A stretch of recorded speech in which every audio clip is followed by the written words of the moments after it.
सुरुवात मराठी। आज अंतरिम अर्थसंकल्प वित्तमंत्री आणि उपमुख्यमंत्री अजितदादा यांनी मांडलाय, सादर केला। त्यांचं मी मनापासून अभिनंदन करतो। आणि हा जो 4 महिन्याचा अर्थसंकल्प असला तरी सुद्धा सर्वांना न्याय देणारा, सर्व घटकांना न्याय देणारा, सर्व समावेशक असा अर्थसंकल्प आहे। मी हेही मुद्दाम सांगेन की आदरणीय देशाचे प्रधानमंत्री मोदी साहेबांच्या विकसित भारत या संकल्पनेला एक पूरक असा हा अर्थसंकल्प आहे। आणि यामध्ये मोठ्या प्रमाणावर दुर्बल घटक आहेत, महिला आहेत, शेतकरी आहेत, कामगार आहेत, तरुण आहेत, ज्येष्ठ आहेत, सगळ्यांनाच यामध्ये समावेश केलेला यांचा मोठ्या प्रमाणावर पायाभूत सुविधांसाठी या अर्थसंकल्पामध्ये निधी ठेवलेला आहे। पायाभूत सुविधा म्हणजे कनेक्टिव्हिटी जी आहे, रोड कनेक्टिव्हिटी, रोड मोठ्या प्रमाणावर आपण याच्यामध्ये रस्ते ह्यामध्ये असतील, PWDचे असतील आणि ग्रामीण रस्ते असतील, शहरी रस्ते असतील, या सर्वांना प्राधान्य दिलेलं आहे। रेल्वेला आपण रेल्वे मार्गांना प्राधान्य दिलेलं आहे। त्याचबरोबर एअरपोर्ट जे आहेत आपले, एअर कनेक्टिव्हिटी वाढली पाहिजे त्यासाठी आपण प्राधान्य देतोय। आपले पोर्ट आहेत ते डेव्हलपमेंट करण्यासाठी आपण प्राधान्य देतोय। कारण कुठलाही राज्य जे आहे त्याच्या पायाभूत सुविधा मध्ये जे राज्य पुढे असतं त्याचा विकास आणि प्रगती वेगाने होत असते। आणि म्हणून पायाभूत सुविधांना देखील मोठ्या प्रमाणावर प्राधान्य दिलंय। त्याचबरोबर आपल्या महिलांसाठी ज्या योजना आहेत, महिला सक्षमीकरण असेल, अंगणवाडी सेविका असतील, आशा वर्कर असतील, आणि या महिला सक्षमीकरण, लेक लाडकी लखपती योजना त्यासाठी आपण तरतूद केलेली आहे। महिला बचत गट त्यांना सक्षम करणं, स्वतःच्या पायावर उभं करणं, याला आपण प्राधान्य दिलेलं आहे।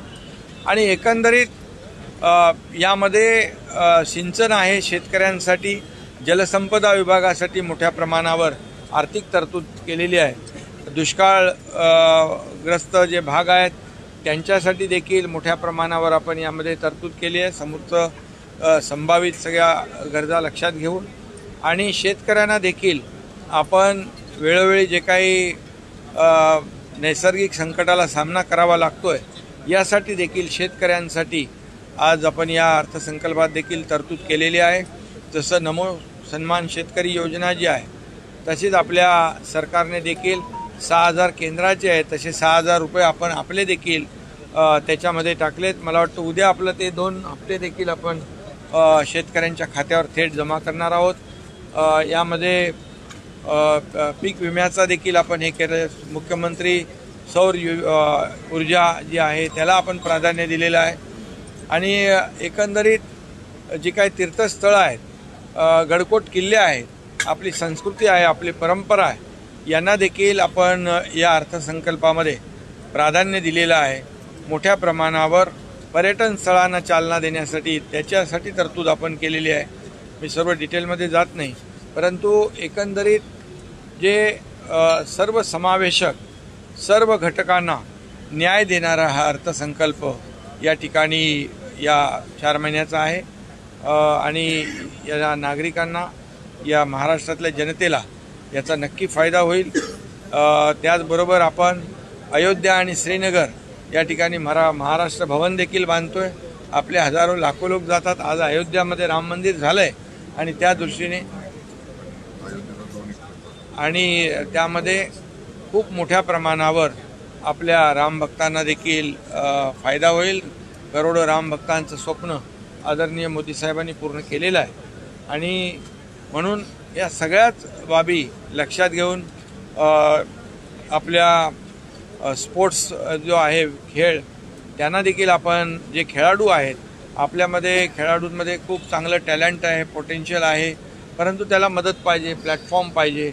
आपण ऑलिम्पिक भवनचं भूमिपूजन पुण्यात केलेलं आहे। आणि म्हणून या सर्व बाबींना स्पर्श करणारं हा अर्थसंकल्प आहे।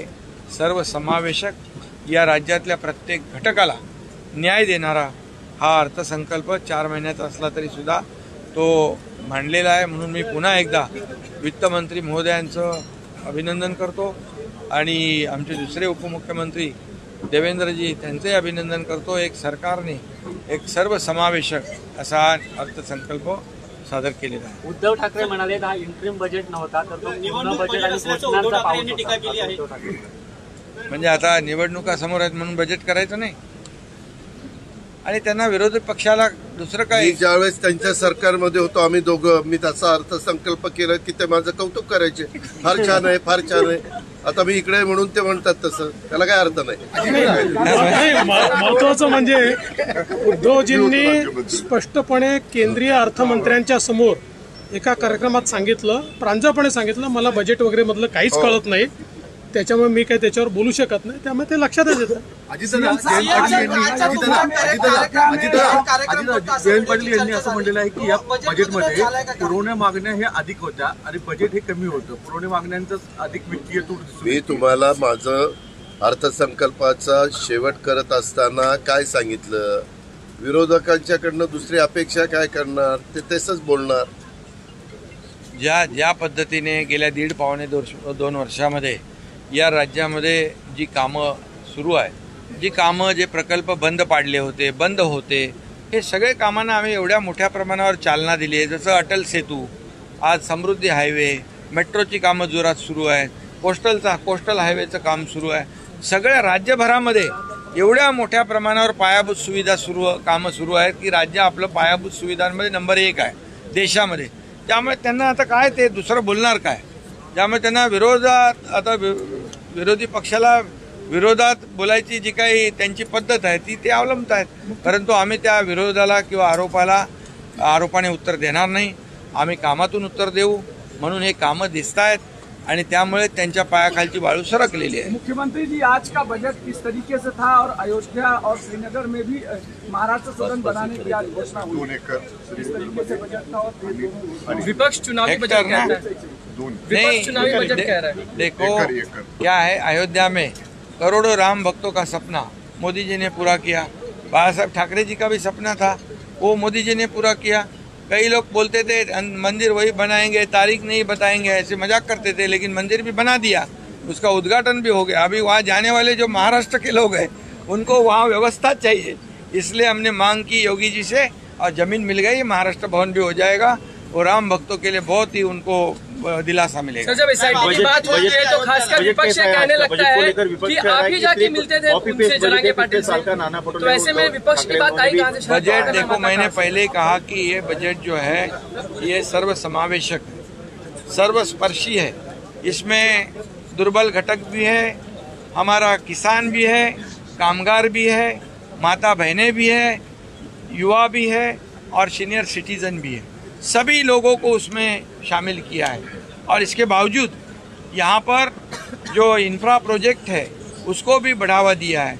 रोड कनेक्टिविटी, एयर कनेक्टिविटी, यहाँ पर रेल कनेक्टिविटी, रेलवे के लिए भी काफ़ी बजट में प्रावधान किया है. और हमारी जो संस्कृति है, हमारे मंदिर है, हमारे जो छत्रपति शिवाजी महाराज के गढ़कोट किले हैं, उसका भी संवर्धन, जतन, हमारी परंपरा बनाए रखने के लिए हमारी सरकार ने, अजीत दादा ने एक अच्छा बजट पेश किया है. उसका स्वागत करना चाहिए, लेकिन कैसे करेंगे स्वागत, उनको आदत ही नहीं तो स्वागत करेंगे कैसे. संदर्भामध्ये या बजेटमध्ये स्पेशली अजितदादा तुम्ही प्रोव्हिजन केलेली आहे आरटी निर्मिती केली आहे. मुळात आरटी केले ना म्हातारी समाजासाठी करण्याची मुळात भूमिका काय, कारण की बौद्ध हा काय सामाजिक एक काय सातत्याने मातंग समाजाची ती मागणी होती. संख्या जर बघितली ना पार्टीची तर त्याच्यात थोडंसं त्यांच्यावर असं जरा दुर्लक्ष होत होतं असं ते पाहिलं आणि मग त्याच्यावर सीएम साहेबांनी आम्ही सगळ्यांनी ठरवलं की त्यांच्याकरता आपण आरटी करू. आरटी बरोबर आणखी जे काही समाज आहेत, छोटे छोटे समाज आहेत, 12 बलुतेदार आहेत, मायक्रो ओबीसी आहे, यांच्यासाठी देखील आम्ही महामंडळं केली आणि फक्त महामंडळं केली नाही तर त्याच्यात तरतूदही केली. त्यामुळे त्यांनाही मोठ्या प्रमाणावर याच्यातून दिलासा मिळणार आहे. वेगवेगळ्या पद्धतीने अडचणीत आणलं जात आहे. जर आपण इतर 5 राज्यांचा विचार केला देशातल्या प्रमुख, तर महाराष्ट्राला या अडचणीत आलेल्या प्रकल्पांचा आणि त्यावर होणाऱ्या कर्जाचा व्याजाचा खूप मोठा फटका बसतोय.